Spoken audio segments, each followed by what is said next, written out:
Assalamualaikum warahmatullahi wabarakatuh. Selamat sore semuanya, apa kabar? Senang sekali kita ketemu lagi jam 4 sore hari ini seperti biasa di podcast Aksi Nyata dari Kamu untuk Indonesia. Apa kabar? Semoga semuanya dalam keadaan sehat dan tentunya semangat dalam menjalani harinya. Apapun yang dikerjakan tetap komitmen ya, jangan gampang nyerah karena kadang yang bikin kita nyerah bukan dari lingkungan atau dari luar tapi diri sendiri. So make sure that you are strong enough, embrace your flaws, nggak apa-apa, yang namanya kurang dikit, tapi terus diperbaiki. Siapa tahu besok chance yang kita punya, kesempatan yang kita punya lebih gede lagi. Yang penting, teman-teman jangan gampang nyerah. It sounds cliche, it sounds like silly somehow, jangan nyerah, but that's really true. Karena gua pun gitu kalau lagi ngerjain apapun udah down atau oke, it's okay. I'm cool, I'm good. Nanti aku coba lagi lebih keras lagi, trying harder dan insya Allah kalau lo punya komitmen dan keep doing it, be kind and of course be positive, insya Allah ada jalan yang baik nantinya ke depannya. Nah, ngomongin podcast Aksi Nyata dari Kamu untuk Indonesia, seperti biasa ya, kita punya ada kurang lebih 10 platform untuk teman-teman menyaksikan podcast kita setiap harinya jam 4 sore. We got Instagram, Twitter, TikTok, Facebook, @Partai Perindo, semuanya di Partai Perindo. Gampang banget tinggal @Partai Perindo. Terus ada juga RCTI Plus, Okizon, yes, Sindo News, iNews.id, YouTube-nya Partai Perindo dan juga website-nya Partai Perindo. Tinggal dipilih mau platformnya yang mana untuk podcastnya. So make sure that you tune in ya. Nah, next one, gue punya beberapa e-voucher yang akan dibagiin buat teman-teman yang nonton hari ini dan kira-kira caranya gimana, gampang banget, tinggal bikin quote 1-2 kalimat dan ditulis nanti di akhir podcast tentang bahasan kita dan yang paling relate, yang paling bisa nyambung sama bahasan ini nanti kita pilih beberapa pemenang masing-masing 100.000 rupiah. Rulesnya cuma satu tadi, cuman bikin kalimat, tapi jangan lupa juga untuk follow Instagramnya Partai Perindo @Partai Perindo ya, seperti itu. Udah hafal lah ya sebenarnya rule-nya. Nah, hari ini gue bahkan ajak jalan-jalan teman-teman. Indonesia luas sekali dan bahasan kita tuh tiap di podcast tuh macam-macam, ada politik, sosial, ekonomi, budaya, hobi, musik, olahraga, right?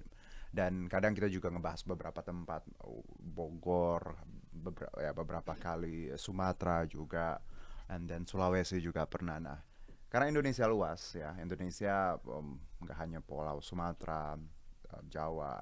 Kali ini gue akan ajak teman-teman jalan-jalan ya. In terms of your podcast, kita ngobrolin satu wilayah yang ada di Kalimantan Tengah ya. Ibu kotanya Palangkaraya. Oke, so today's topic adalah mengenal lebih jauh tentang, teman-teman pasti, aku yakin deh, belum banyak yang tahu ada istilah Tanah Swapraja. Nah, Swapraja, ayo apa tuh? Nah, itu akan kita coba bahas, mengenal lebih jauh tentang Tanah Swapraja di Kalimantan Tengah. Nah, untuk membahas topik kita, all the way from Kalimantan Tengah langsung datang ke Kebon Siri ya, tempat kita berpodcast Jakarta semalam. Ada Mas Fahrian Eko Santosa. Assalamualaikum Mas Fahrian. Waalaikumsalam warahmatullahi Bener, wabarakatuh. semalam langsung mendarat di Jakarta Iya, dari Pangkalan Bun. dari Pangkalan Bun. Luar biasa. Seharusnya nyampainya Ah, sore. sore. Malah justru gara-gara delay 5 jam, Oke. tapi malah agak malam Waduh, saya ini nyampe. tamu jauh ya, udah beda pulau Kalimantan. Apa kabar Mas? Alhamdulillah baik. Alhamdulillah, terima kasih loh sudah datang jauh-jauh dari Kalimantan. Siap, siap. Aku belum pernah sih ke Kalimantan. Even any part of Kalimantan belum pernah. Cuman pengen sih ke Kalimantan. Tapi Kalimantan pulaunya luas sekali ya. Alhamdulillah. Bertetanggaan dengan Brunei dan Malaysia Iya, juga ya, Malaysia juga. Sarawak ya. Iya, Sarawak juga. Oke, dan Sama. itu tadi yang aku bilang Mas, bahwa Indonesia tuh nggak cuma Sumatera, Jawa, ada Kalimantan, bahkan ya kita tahu Nusantara nanti kan di situ juga. Kita akan ibu kota kita kan rencananya pindah ke Kalimantan. Sebelum kita ke tema hari ini ya Mas ya, kita bicara Swapraja, Kalimantan Tengah. Mas Fahrian boleh kenalan dulu. Ini Mas Fahrian kalau saya nggak salah adalah seorang ketua DPW Pemuda Perindo ya, Iya, benar, Kalimantan benar. Tengah. Boleh kenalan sedikit Mas Fahrian, silakan. Halo, perkenalkan nama saya Fahrian Eko Santosa. Mhm, Saya juga Ketua DPW Pemuda Perindo Kalteng. mhm. dan saya juga kebetulan bukan ketua sih istilahnya, kerabat dari Kesultanan Kutaringin yang ada di Pangkalambun. Oke. Itu, dan kebetulan ini dapat salam dari Pangeran Muasjidin Shah.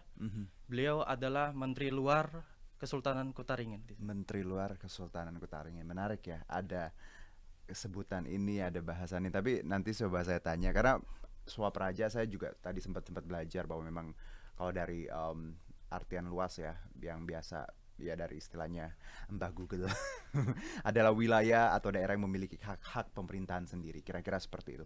Tapi sebelum ke topik lagi, Mas Fahrian ini backgroundnya apa, Mas? Ya tadi di Pemuda Perindo, sebelumnya apa? Kalau boleh tahu aktivitasnya Kalau saya sehari-hari. untuk sekarang ini saya sedang meneliti meneliti sejarah. Baik. Sejarah dari Kesultanan Kutaringin. Sebenarnya nih apa sih istimewanya kerajaan ini gitu loh. Sampai tiba-tiba mereka salah satu diberi satu-satunya diberi suap raja di situ. Oke, jadi meneliti ini lagi dikerjakan. Lagi dikerjakan. Tapi memang background pendidikannya memang meneliti ini atau memang enggak ada apa hukum atau apa? Lagi seneng aja, seneng aja. Okay. Dan saya juga kan sekarang sedang membina para UMKM yang ada di Kalteng. Terutama di Pangkalambun. Mungkin tadi saya sempat bawa oleh-oleh nih. Oke, boleh. Wow, makasih loh. Baru ngomong satu pertanyaan udah dikasih oleh-oleh, 2 pertanyaan 2 oleh-oleh nih kayaknya. Yaudah, pertanyaan ada 10 deh. Oke, Mas Fahrian, Pemuda Perindo ya, Pemuda di Kalimantan Tengah. Kalau bicara Pemuda Perindo ini, aktivitasnya yang sudah dilakukan atau yang sedang dilakukan sejauh ini seperti apa di sana? Kalau yang untuk sekarang ya, untuk di Kalteng kami lagi fokus istilahnya pembentukan dulu. Baik. Pembentukan sambil sosialisasi kepada masyarakat kita. Kita tentang yang terutama kegiatan UMKM, terus lagi kegiatan pengembangan destinasi wisata gitu. Dan kita juga kita lagi usahakan sekarang untuk membela bantuan hukum yang bagi tanahnya yang bersengketa di daerah Kalimantan Tengah. Oke. Ini saya sering dengar banget sengketa tanah, mafia tanah ya, dan beberapa ada case nasional juga bagaimana orang ya tadi memalsukan ya, mengklaim segala macam. Oke. Jadi masih dalam pembentukan ya, karena masih tadi dalam pembentukan kami. Nah, kalau tadi Anda menyebutkan juga Mas Fahrian ada UMKM ya. Kita tahu pandemi 2 tahun lebih ya di tanah air, dan sekarang pun masih pandemi sebenarnya. Jadi kalau bicara scene-nya atau frame UMKM di Kalimantan Tengah ini, khususnya di kotanya Mas Fahrian, sekarang keadaannya seperti apa? Kalau sekarang sih malah lebih bagus ya, lebih bagus. Tapi kelemahan di kami itu di Kalteng itu cuma di bagian pemasaran aja. Pemasaran. Jadi kita itu cuma bisa memasarkan tuh cuma di zona Kalteng aja. Karena apa? Harga yang untuk kita kirim keluar, contohnya ke Jakarta itu masih kurang untuk bersaing di situ. Karena dianggapnya harga kami ini agak masih mahal. Masih mahal. Oke. Biasanya apa Mas komoditas UMKM yang di sana? Apa yang dibikin? Kalau kita macam-macam, ada yang terutama yang ciri khasnya tuh kecubung, batu kecubung. Oh, batu kecubung. Batu-batu alam itu ya? Ya. Oke. Terus kalau ciri khas makanan itu kok macam-macam, ada seperti soto Menggala, terus lagi setidaknya cincalo segala macam kalau orang bilang itu. Batu-batuan tadi menarik ya. Itu salah satu. Itu salah satu. Dibikin apa biasanya, memang tok jadi cincin atau bisa macam-macam? Ada yang untuk ditaruh di meja, untuk hiasan di meja yang agak besar, dan rata-rata sih kebanyakan yang laku. Yang kemarin produk kami juga sempat dipakai Pak Sandiaga Uno. Itu justru di ini juga di cincin. Di cincin. Iya, Kalimantan, batu-batuan ya. Menarik. Kalau kain fabriks gitu, kalau ya ada yang songket, ada yang tenun. Kalau songket untuk kami sudah nggak ada regenerasi. Kita rata-rata songket pun kita pesannya di wilayah Jawa malahan. Tapi motifnya dari kami, desainnya di situ. Ini sudah tidak ada regenerasi, nggak ada yang bikin lagi. Sudah nggak ada. Seperti kayak kerajinan namanya, kayak rotan segala macam, itu pun terbatas juga di situ. Nah, tapi kalau masyarakat sendiri Mas, apa mata pencarian utama? Bercocok tanam atau nelayan atau apa? Kalau kami sih macam-macam. Kalau memang dari asli putra daerah kami itu ada yang sebagiannya itu pengelolaan seperti pertanian itu tidak begitu ini sih. Rata-rata diminta dikelolakan dari perusahaan seperti sawit segala macam. Terus lagi yang bergeraknya di pemerintahan. Tapi rata-rata sih dari kita tuh agak sedikit berkurang untuk itu. Jadi masyarakatnya tadi tapi di sana hasil buminya apa sih? Ya sawit tadi. Hampir 80% sawit. Oke, sawit ya hasil buminya. Sama kayak Sumatera ya. Iya, beberapa wilayah Sumatera. Oke. Saya belum pernah sih ke Kalimantan Tengah, Palangkaraya, tapi hopefully soon. Tapi kurang lebih ya seperti itulah ya UMKM-nya tadi kelapa sawit. Jadi kalau bicara potensi sebenarnya Kalimantan Tengah potensinya masih sangat banyak ya, Mas. Banyak. Justru malah apa namanya? Ini peluang juga untuk investor sebenarnya, untuk pengembangan dari wisata, terus apa namanya untuk pertambangan apa segala macam tuh peluang besar sebenarnya. Karena ibaratnya ini banyak tempat yang belum tersentuh ya, banyak wilayah yang masih belum digali apa yang bisa dipakai. Karena kalau kita bicara Jawa ya udah kelar ya, rame banget semuanya. Sumatera juga sebagian ya. Benar. Kalimantan ini juga mungkin harusnya lebih masif lagi pembangunannya juga ya, karena kita tahu akses agak sulit ya Mas. Kalau saya dengar kalau ke Kalimantan. Kalau kita sih akses itu darat gitu. Kalau untuk darat itu tidak terlalu sih, karena kita apa namanya khususnya dari Pemda sana pun sangat saya apresiasi untuk yang pemerintahan sekarang itu. Karena jalan itu walaupun agak sedikit hancur langsung cepat ditanggapinya. Jadi lebih baik lah ya kondisinya. Karena dulu orang mungkin kalau ke Kalimantan pasti perjalanannya jauh susah gitu. Nah kita ke bahasan kita ya itu tadi mengenal lebih jauh tentang tanah Swapraja di Kalimantan Tengah. Kalau tadi saya udah sempat sebutin Mas Fahrian di awal, Swapraja itu kan ada wilayah yang punya teritori sendiri ya. Nah kalau dari Mas Fahrian sendiri, kalau teman-teman nanya nih di luar sana, tanah Swapraja itu tanah apa sih sebenarnya? Sebenarnya kalau Swapraja itu tuh tanah yang dari ini adalah peninggalan dari Belanda sebenarnya. Dari Belanda. Ada yang macam-macam, ada dari versi Belanda, emang ada juga dari letak apa penjajahannya dari kerajaan tersebut. Karena kan ada sekiranya itu kan kerajaan itu tidak hanya dia berdiri menetap, tapi ada dari daerah lain pindah ke daerah satunya di situ. Makanya itu kenapa kita di sini membahas masalah Swapraja. Dikarenakan apa? Kita itu sebagian yang dari versi ceritanya keluarga kami dari Kesultanan Kutaringin itu satu-satunya di Kalimantan Tengah yang Swaprajanya belum dihapus itu hanyalah Kesultanan Kutaringin. Yang kalau lebih dikenal daerahnya tuh tempatnya Kota Waringin Barat. Kota Waringin Barat. Nah, Swapraja berarti dia punya pemerintahan sendiri. Yang jelas sih iya benar. Kalau sebelum itu, sebelum kita bergabung ke Indonesia, waktu itu kan masih zamannya Soekarno itu kan masih RIS, Republik Indonesia Serikat. Dan mereka sampai menyatakan bergabung waktu itu dari bapaknya Pangeran Muas itu bergabung waktu itu Sultan ke-14. Dia bergabung menyatakan bergabungnya NKRI di situ. Makanya dihadiahinlah Swapraja. Makanya ada di berkas apa namanya yang saya lihat itu surat dari Soekarno itu malah menyebutkan itu malah daerah istimewa Kota Waringin. Itu.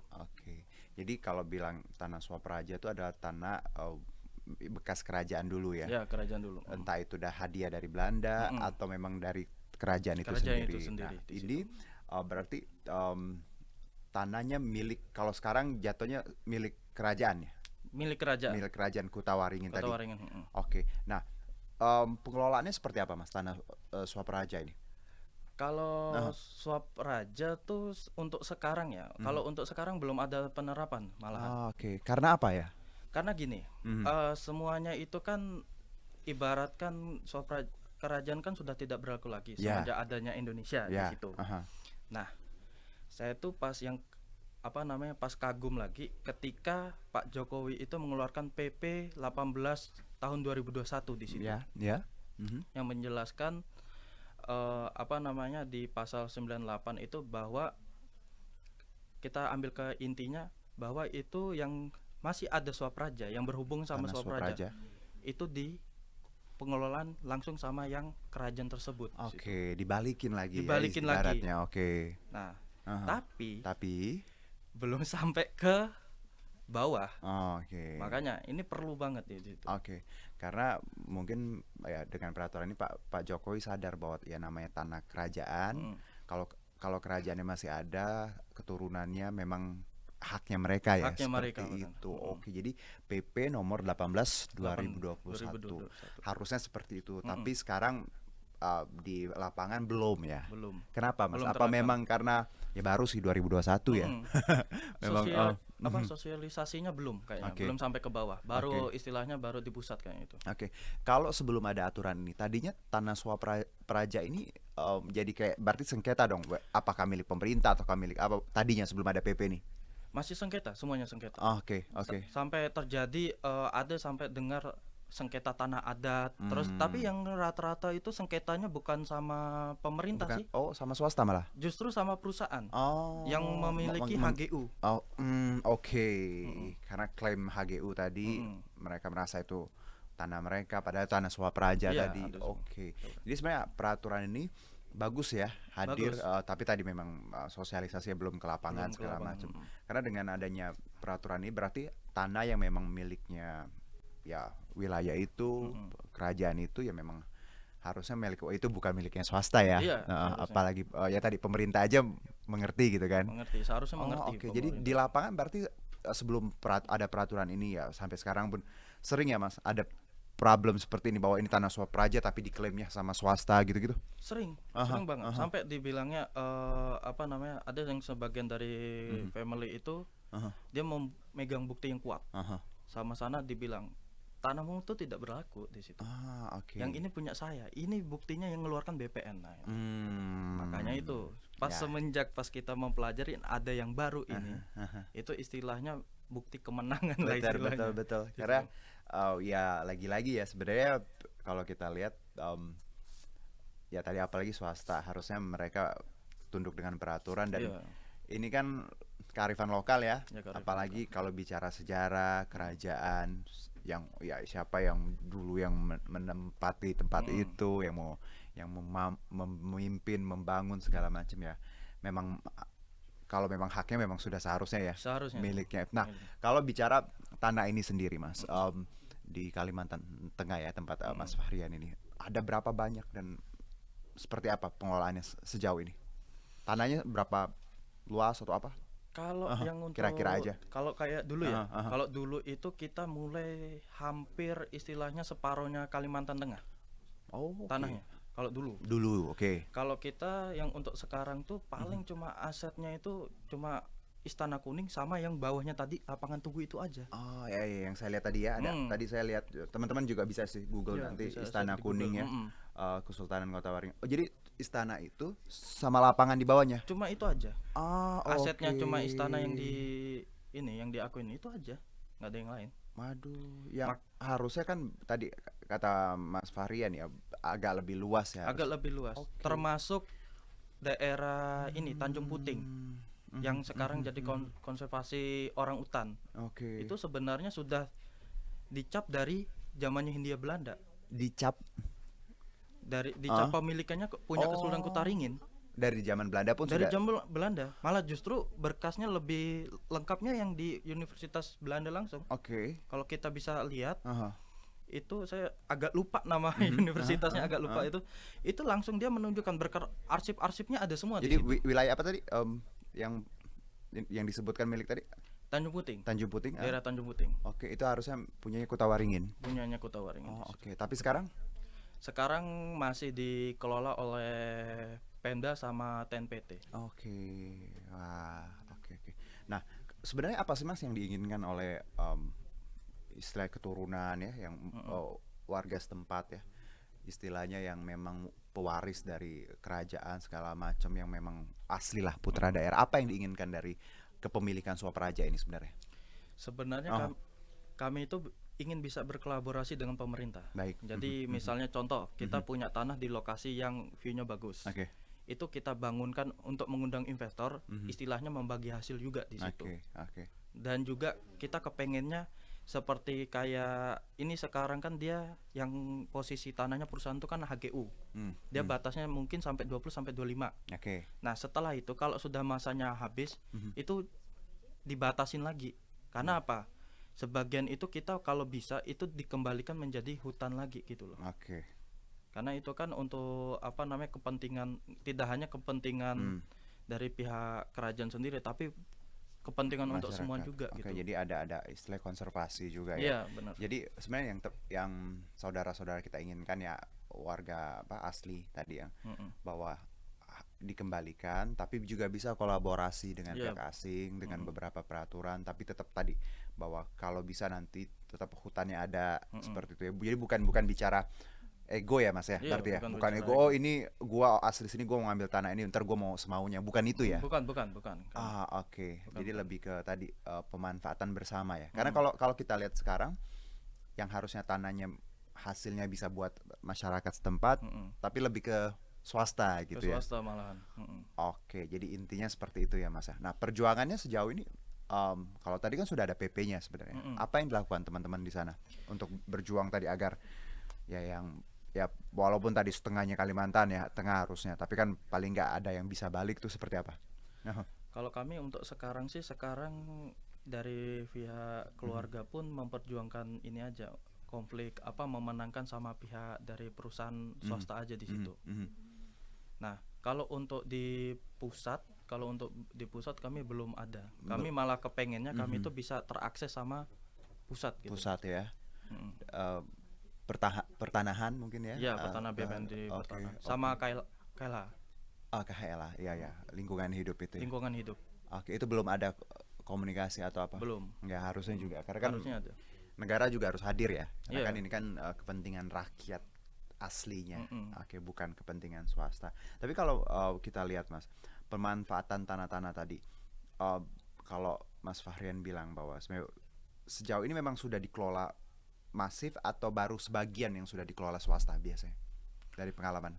Kalau dari pengalaman tuh sebagian. Jadi sebagian belum tersentuh. Belum. Dan itu masih sengketa. Masih bingung siapa yang miliknya segala macam. Kalau tadi klaimnya bahwa harusnya itu kembali ke kerajaan. Nah kalau bicara mafia tanah ya di Kalimantan Tengah banyak nggak sih kasus-kasus kayak gini? Banyak banget. Pengalamannya gimana Mas Fahrian? Kalau yang saya alamin pribadi sih lucu banget. Ada dua versi. Yang pertama itu kita itu kebetulan paman ini minta tolong ke kami untuk pengurusan tanahnya ini. Kita berhadapan sama istilahnya LSM lah di sana. Tiba-tiba lucu banget. Dia ini mengaku-ngaku kalau bahwa tanah ini miliknya bapaknya dia. Nah, dia bercerita nih, bapaknya katanya pemangku adat gini segala macam. Nah, dia tetap ngotot sampai pertahankan itu gimana tanahnya ini. Karena apa? Dia itu mafia ini nih mengincar tanah kerukan Galian C. Gitu. Makanya semuanya itu gimana caranya saya ini bisa bertahan gitu. Sampai saya kulik nih siapa sebenarnya bapaknya ini. Sampai jalan pun atas nama bapaknya dia. Itu di daerah Pangkalambun itu di situ. Sampai itu. Nah, yang kedua lagi, lucu lagi. Yang kedua ini kita rencananya ada pembangunan resort rencananya. Ini dari pihak kami. Mau rencana bangun resort, tiba-tiba apa?